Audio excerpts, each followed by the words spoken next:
Shalom, shalom, bem-vindos de volta a mais uma leitura do livro O Pequeno Midrash Diz. Eu sou Esther e hoje você vai acompanhar a leitura da Parashá 25 Tzav, que se encontra no terceiro livro de Vaikra da Torá. Vamos iniciar a nossa leitura? Esta Parashá dá mais explicações sobre os korbanot, sacrifícios. Parashá Vaikra nos ensina sobre 5 grupos de korbanot. Você se lembra?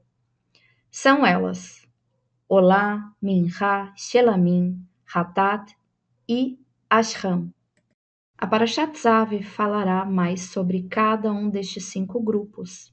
Por exemplo, nós sabemos que os sacrifícios de Olá podem ser abatidos somente durante o dia.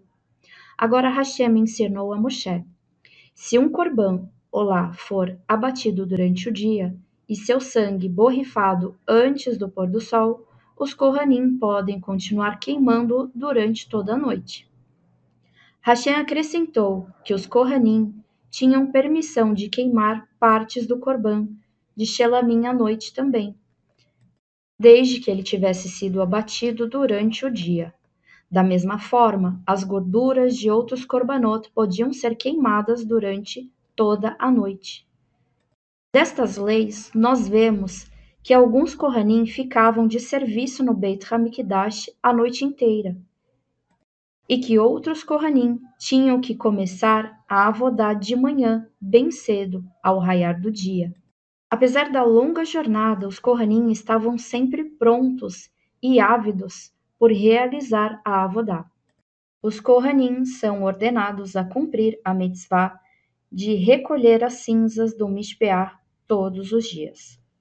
Hashem ordenou a Moshe: é uma mitzvah para um Cohen que a cada manhã ele suba no Mishbeach e recolha partes das cinzas dos korbanot queimados com uma pá. Ele deve colocar as cinzas no chão, próximo à rampa do Mishbeach, sempre no mesmo lugar. Esta mitzvah é chamada de terumá hadeshem, recolher partes das cinzas. Nossos sábios contam que um milagre costumava acontecer com as cinzas depois que o Cohen as colocava no chão. O chão as engolia e não sobrava nenhum vestígio delas. Observação: este milagre era um sinal de que Hashem, para mostrar aos judeus que ele estava satisfeito com a avodá, que recordaria sempre o zerut dos korbanot que haviam sido queimados. Sefat Emet. Por que Hashem ordenou que as cinzas fossem retiradas do Mishbeach todos os dias? Você pode pensar que o propósito desta mitzvah era manter o Mishbeach limpo. Talvez esta seja uma das razões, mas de fato retirar uma pasada de cinzas não deixava o Mishbeach realmente limpo. Aliás, o Mishbeach era limpo de tempos em tempos. Sempre que a pilha de cinzas ficava muito alta, um Cohen levava toda ela para um lugar especial fora de Jerusalém. Neste caso, qual era então o propósito da mitzvah diária de Terumat Hadeshem? Tirar uma pasada cheia de cinza do Mishbeach? Nós não sabemos o que Hashem tinha em mente ao nos dar essa mitzvah. No entanto, podemos aprender uma importante lição dela. Um Cohen poderia se sentir orgulhoso por ser especial. Entre todos os judeus, somente os Kohanim eram escolhidos por Hashem para fazer a avodá, e somente eles usavam Bigdei Kehuná, roupas sagradas e bonitas, proibidas aos judeus comuns. A mitzvah de Terumah Hadeshem ensinava os Kohanim a serem humildes. A primeira avodá que eles tinham que realizar pela manhã era de tirar as cinzas do Mishbeach e colocá-las no chão. Um Cohen poderia pensar que esta não era uma avodá apropriada para ele. Ele poderia querer ordenar a um não Cohen fazer este trabalho baixo. Mas Hashem ordenou que somente um Cohen fizesse essa avodá e que fosse enquanto ele estivesse vestindo as Bigdei Kehuná. Esta mitzvah ensina aos Cohen que também ele era somente um servo de Hashem, e que é Hashem a quem todos nós devemos servir e honrar. Nossos sábios explicam. A qual Cohen a mitzvah de Terumah Hadeshem era designada no Beit HaMikdash? Quem entre os Kohanim recebia a mitzvah de Terumah Hadeshem? A princípio, qualquer Cohen em serviço do Beit HaMikdash naquela manhã poderia declarar: Eu quero fazer Terumah Hadeshem. Quem dissesse isso primeiro recebia a mitzvah. Se diversos Kohanim afirmassem ao mesmo tempo que queriam fazer a mitzvah, eles corriam pela rampa até o Mishbeach. Quem chegasse primeiro ao topo da rampa ganhava o direito de realizar a mitzvah. Certa vez, no entanto, um triste acidente ocorreu. 2 Kohanim chegaram ao topo ao mesmo tempo. Um deles estava tão ávido por ganhar a mitzvah que empurrou o outro Kohen para fora da rampa. O homem caiu e quebrou a perna. Os juízes do Sanhedrin compreenderam que as regras deveriam ser mudadas. Eles decidiram: com os Kohanim amam tanto essa avodá, aparentemente tão humilde a ponto de competir por ela, de agora em diante ela será distribuída da mesma forma que os outros avodot, favoritas do Beit HaMikdash, por meio de sorteio. O sorteio no Beit HaMikdash é realizado de uma maneira especial. Os Kohanim formavam um círculo. Cada Kohen erguia um dedo e o Kohen responsável pelo sorteio escolhia um certo número, por exemplo, 36. Então ele começava a contar os dedos levantados, começando por qualquer ponto no círculo e seguindo a ordem. O Kohen cujo dedo fosse o 37 era escolhido para a avodá. O Kohen escolhido para a avodá de Terumat Hadeshem vestia as Bigdei Kehunah, dava uma pequena pá de prata e subia no Mishbeach. Ele enchia a pá com cinzas e as colocava ao lado da rampa. Um fogo deveria sempre queimar no Mishbeach. Hashem ordenou: o fogo no Mishbeach nunca se extinguirá. Os Kohanim devem cuidar para que ele queime dia e noite, mesmo quando não houver nenhum corban sobre o Mishbeach. Se um Kohen apagasse o fogo do Mishbeach, ele cometeria uma haverá, pecado. O fogo no Mishbeach sempre se mantinha aceso, mesmo no Shabat, e mesmo quando Bnei Israel estavam viajando pelo deserto. Nossos sábios nos contam como os judeus abasteciam o Mishbeach com madeira mesmo em épocas perigosas. Antes do segundo Beit HaMikdash ser destruído, o governo romano dominava Eretz Israel e emitia muitos decretos cruéis contra os judeus. Eis um dos decretos: nenhuma madeira pode ser trazida para o Beit HaMikdash para manter o fogo no Mishbeach aceso. Para assegurar que nenhum judeu traria lenha para o Beit HaMikdash, os romanos colocavam guardas em todas as estradas que levavam a Jerusalém. Os guardas abriam a bagagem de todos os viajantes. Parecia impossível trazer madeira ao Beit HaMikdash. Mas os judeus não poderiam ser freados quando se trata de cumprir Torá e Mitzvot, mesmo face a um grande perigo. Eles não permitiriam que os romanos acabassem com a avodá dos korbanot. Uma família temente a Deus teve uma ideia. Eles juntaram uma quantidade de madeira muito bonita e de boa qualidade. Fizeram pequenas escadas com ela. Colocaram então as escadas sobre os seus ombros e rapidamente saíram pela estrada em direção a Jerusalém. Parem! Os guardas gritaram. Para que são essas escadas? Nós estamos a caminho de nosso viveiro, que fica numa árvore bem alta. Precisamos das escadas para chegar até os nossos pássaros. Os guardas não suspeitaram de nada e deixaram o grupo passar.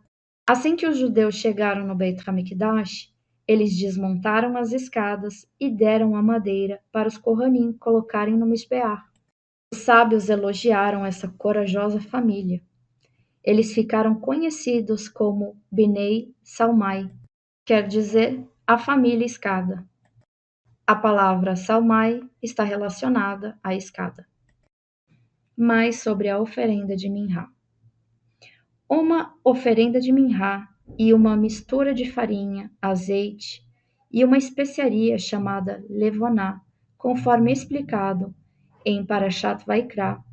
Agora Hashem ensinou a Moshe mais leis sobre a oferenda de Minhá. Eis algumas delas. Um kometz, punhado. Cada oferenda de Minhá deve ser queimado no Mishbeach. O restante é dividido entre os Kohanim. Hashem disse a Moshe: avise aos Kohanim que eles podem comer o que restar da oferenda de Minhá, somente no pátio do Mishkan, ou do Beit HaMikdash, e em outro lugar fora dali. A massa da oferenda de Minhá, que é queimada no Mishbeach, não pode se tornar hametz, massa levedada. Mesmo a massa dividida entre os Kohanim deve ser assada com matzot. Esta também não pode se tornar hametz. Hashem disse: é uma mitzvah para os Kohanim comer sua porção das oferendas de Minhá. Por quê? Hashem perdoa os pecados de Bnei Israel quando os Kohanim comem dos korbanot deles. Todo Cohen deve oferecer uma oferta de Minhá especial antes de fazer a avodá pela primeira vez. Antes de um Cohen ou um Cohen Hagadol se preparar para fazer a avodá pela primeira vez, ele tinha que trazer uma oferenda de Minhá. Ele misturava farinha com azeite, então salpicava levoná sobre a massa. Ele não podia comer nenhuma parte desta Minhá. Ela era totalmente queimada no Mishbeach. Este corbão oferecido por todo Cohen apenas uma vez em sua vida era chamado de Minhat Hinur, que quer dizer a Minhá que prepara o Cohen para sua avodá. O Cohen Gadol deve oferecer sua própria Minhá todos os dias. O Cohen Gadol deveria oferecer uma Minhá especial por si mesmo todos os dias em que servia no Beit HaMikdash. Ele dividia a massa dessa Minhá em duas partes. Metade da massa ele queimava no Mishbeach pela manhã e a outra parte ele queimava à tarde. Este Corban Minhá diário ajudava o Cohen direcionar os seus pensamentos para Hashem e alcançar um nível maior de santidade. Ele então ficava merecedor de pedir a Hashem que perdoasse os pecados de todo Bnei Israel. Mais sobre os sacrifícios de Hatat e Hasham. Um judeu deve oferecer um sacrifício de Hatat por cometer certas averot, como explicamos em Parashat Vaikra. Agora Hashem acrescentou: um Hatat pertence ao grupo de Korbanot mais sagrados, Kodesh HaKodashim. Ele é abatido na parte da Azará, que fica do lado norte do Mishbeach, no mesmo lugar que o sacrifício de Olá. Por que no mesmo lugar que o sacrifício de Olá? Uma das razões é que desta maneira Hashem livra o pecador da vergonha. Se uma pessoa visse seu amigo oferecendo um corban, ela não saberia se ele estava oferecendo um hatat por um pecado cometido ou um olá, que era um corban voluntário. E assim o pecador não ficaria envergonhado de trazer um corban por um pecado. E quem o visse não saberia que tipo de sacrifício ele estava trazendo. Hashem também explicou a Moshe mais detalhes sobre o sacrifício de Hashem. Ele ensinou quais partes deveriam ser queimadas no Mishbeach. O Midrash nos conta: devemos ser cuidadosos para não envergonhar os outros. Como acabamos de explicar, Hashem ordenou que a pessoa que oferecesse uma oferenda de hatat, de pecado, o fizesse no mesmo lugar da olá, para que não ficasse óbvio que se tratava de um hatat. O pecador, então, não se sentiria envergonhado. Devemos aprender dos caminhos de Hashem a sempre agir de modo a fazer com que os outros se sintam bem. Esta história nos mostra como. Certa vez Hashem puniu o rei Shlomo, tirando-o de seu trono real e fazendo com que vagasse pelas ruas de Jerusalém como um mendigo. Um homem rico reconheceu o rei, apesar das roupas esfarrapadas de Shlomo. Ele lhe perguntou: Posso convidá-lo para jantar em minha casa, ó majestade? Shlomo aceitou e foi levado para o lindo salão do homem rico. E ele foi servido uma deliciosa refeição, composta de carnes muito caras e outras comidas muito finas. Quando Shlomo estava prestes a começar a refeição, o homem rico começou a conversar com ele. Você se lembra? Ele perguntou a Shlomo. Quando você convidava todos para uma refeição em seu palácio?